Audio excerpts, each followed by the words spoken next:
Glyn Llywydd Undeb Amaethwyr Cymru, sy'n sioe da chi wedi gael? O, da ni cael sioe dda iawn, di gwir. Mae twy wedi bod yn ffafriol, dim wedi bod rhy boeth, a bob beth wedi mynd yn arbennig o dda, dwi'n mwyn. Da chi newid gael seremoni fan hyn rwan i wobrio aelod o'r cyfrynga, mae'n ddigwyddiad blynyddol yn dydi?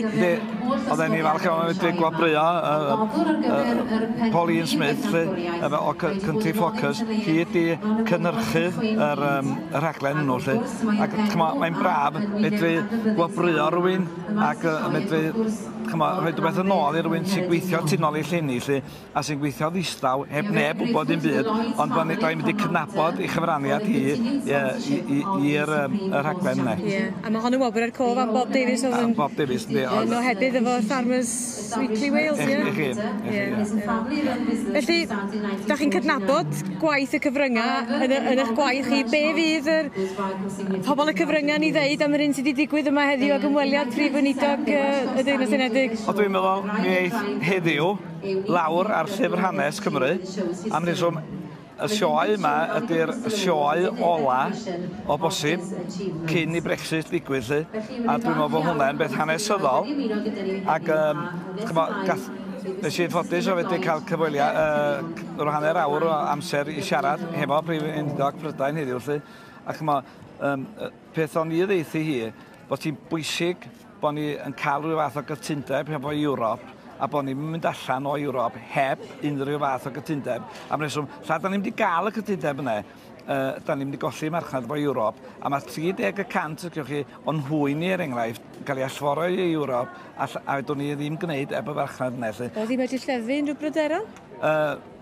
Beth idodd hi oedd bod ti yn gaddo tianelu i adnoddau ynni i gyd, i weithio tuag at cael rhyw fath o gytundeb, ond hefyd ar yr un pryd bod nhw'n edrych ar y worst case scenario mewn ffordd o bod ni'n dallan heb gytundeb ac yn gweithio ar hynny hefyd, ond yn nghyd-destun hynny yn gobeithio am gael gytundeb.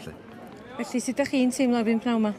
Dwi'n teimlo reit bryderus, mae wedi cael beth llawer iawn mwy pendant, ac mewn ffordd, y pwynt bwysica yn hyn i gyd, da ni wedi gwneud fel undeb, a nes i dynnu sylw prif weinidog am hynny.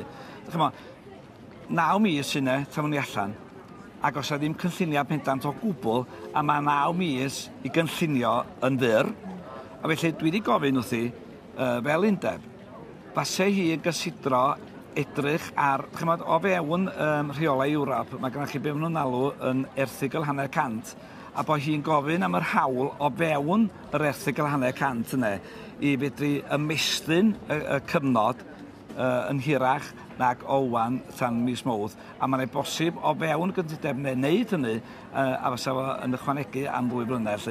Os ydych chi feddwl bod ti'n cymryd 10 mlynedd i ni mynd i mewn i Ewrop yn dechrau, mae eisiau mwy lawer na 9 mis i ni'n allan. A mae'n ddipyn o bwysau eich sgwyddo chi fel arweinydd, fel llywydd yr undeb yma. Mae'n siŵr gen i bod na lot o bobl wedi bod yn eich pen chi'r wythnos yma, yn gyflym iawn i gloi.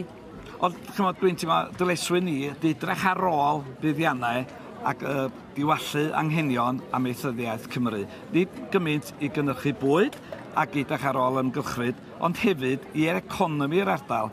Os da ni'n cyfrannu'n arw i economi'r ardal i gadw pobl yn y gymunedau ni, i fedru, os mae lawer iawn o bobl yn dibynnu gymaint ar amaeth, ac trwy hynny, maen nhw'n mynd i gadw bobl yn cefn gwlad sy'n cadw iaith, sy'n cadw diwylliant ac yn cadw bethau fynd yn cefn gwlad. Os gollwn ni hynny, da ni'n colli bob peth.